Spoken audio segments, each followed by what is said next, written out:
Hello, and welcome to Know Your Nodes. I'm Robert Syrett, and this is a video series where I talk about the node library in Audulus 3 and how you can use them to build your own modules. Before I go any further, there's just a few lame jokes I have to get out of the way.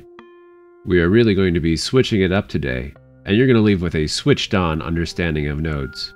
Alright, there, I got it out of my system. Thanks for putting up with that.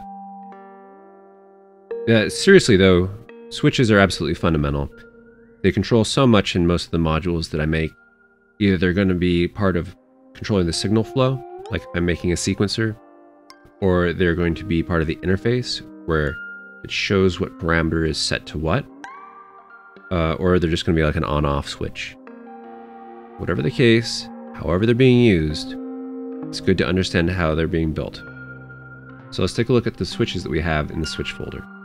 We have the MUX8, which is a many input to one output, depending on the selection value, and its counterpart, the DMUX8, which has one input to many outputs, depending on the select value.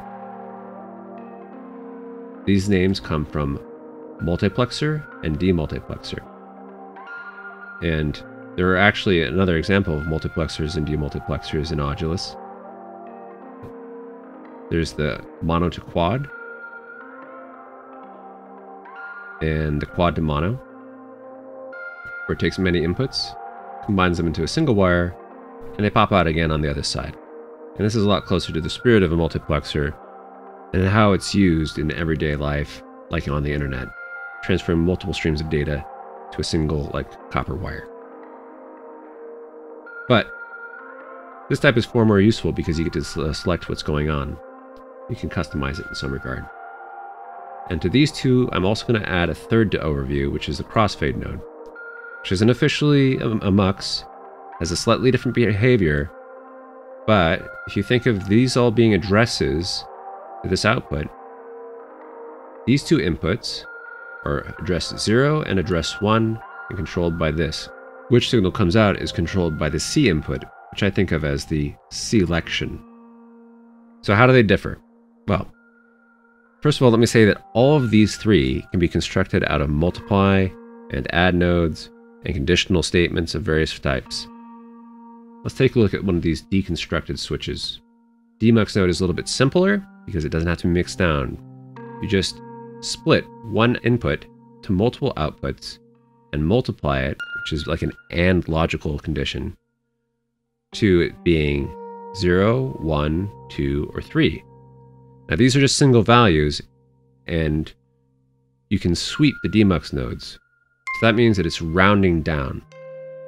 It rounds down to the nearest step for any value under 8. Also, it wraps around. So values above and below 0 and 8 will still be a value on the switch. It's pretty good. Let's take a look at what the MUX node looks like when it's deconstructed. It's slightly different, slightly more complex. You take many inputs, run them through the same conditional statements as the DMUX, but then they need to flow through additional mixing so that the separate channels become one. I should also point out that once again, it has a round down function and a wrap around function. Before we take a look at how to stack switches to create longer switches, let's revisit a shorter switch, the crossfade node. This, I think, is the intended use case, where you have two values and you crossfade between them, where 0 is A, 1 is B, and intermediate values have their average at 0.5. But if you're just sending it a binary on and off signal, you can easily switch between two arbitrary values. So this is how we're going to use it as a switch, and this is how we would use it when we say using it to scale the two ends of a knob. So if you wanted to have a knob that went from -1 to +1, I would use the crossfade node. Another thing to mention is that it doesn't wrap around at all. The crossfade node is actually creating a linear function. So if you enter a value outside of the range of 0 to 1, here I'm using a bipolar signal, so it's going from -1 to +1, it will actually extend past the ranges that you put in here it can be hard to get your mind around. So let's never speak of it ever again. Delete. Alright, now on to the building portion of the video. Let's do it. This is how you would stack a switch. This already has 8 inputs, but say you wanted to make a 16-step sequencer. You know, as it so happens, there is actually a 16-step sequencer in the node library already. So this is yet another instance of a switch in the node library.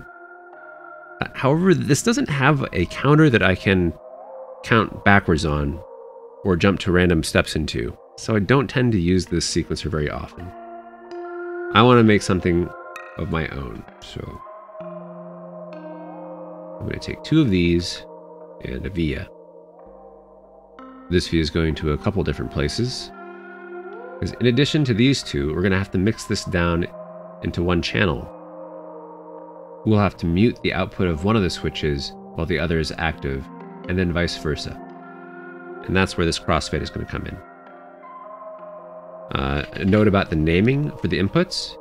Even though this says 1 through 8, the address is actually 0, 1, 2 through 7. And then it wraps around. So the conditional statement here is going to be when x, which is the selection value, is greater than or equal to 8.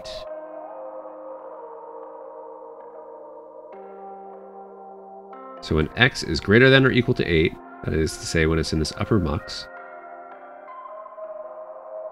it will be selecting input B.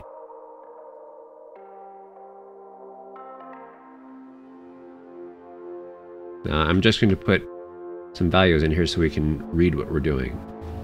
0, 1, yeah, I think you get the idea.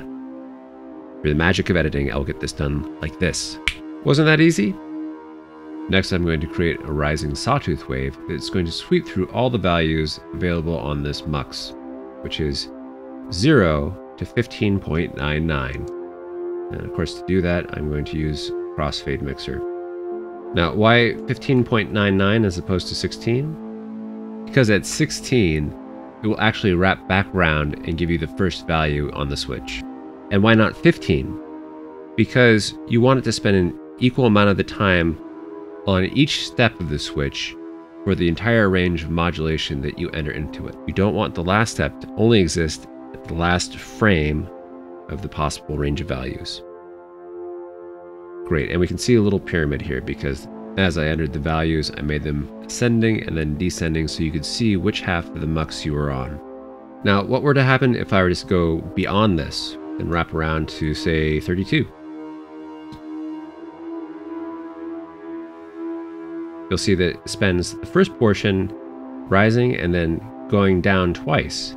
That's because this conditional statement keeps it bound in the upper half of the switch. So let's add back that wraparound feature, the modulo function. Mod, which is modulo, which gives me the remainder of x divided by 16.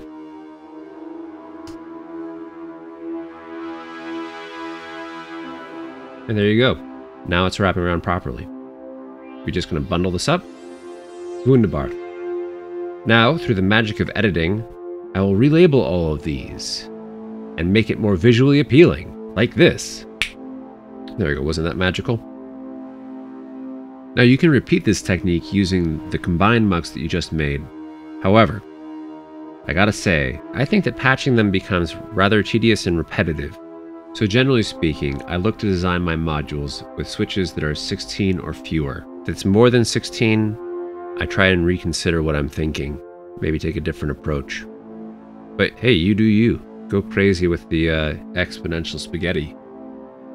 Sometimes insane spaghetti has its own, artistic appeal and intrinsic merit. All right, well, I think that just about wraps it up for this episode of Know Your Nodes. Patches for what I have been making in this video will be available on the forum. There's a link in the description. If you have questions, feel free to ask in the comments. Or probably better yet, just click on the link to the forum and ask me there. I tend to check that on a regular basis. Be sure to do the thing where you press the like button. I think it helps me. I'm not sure. Probably it helps me. And consider subscribing to this channel if you enjoy the content. Thank you very much.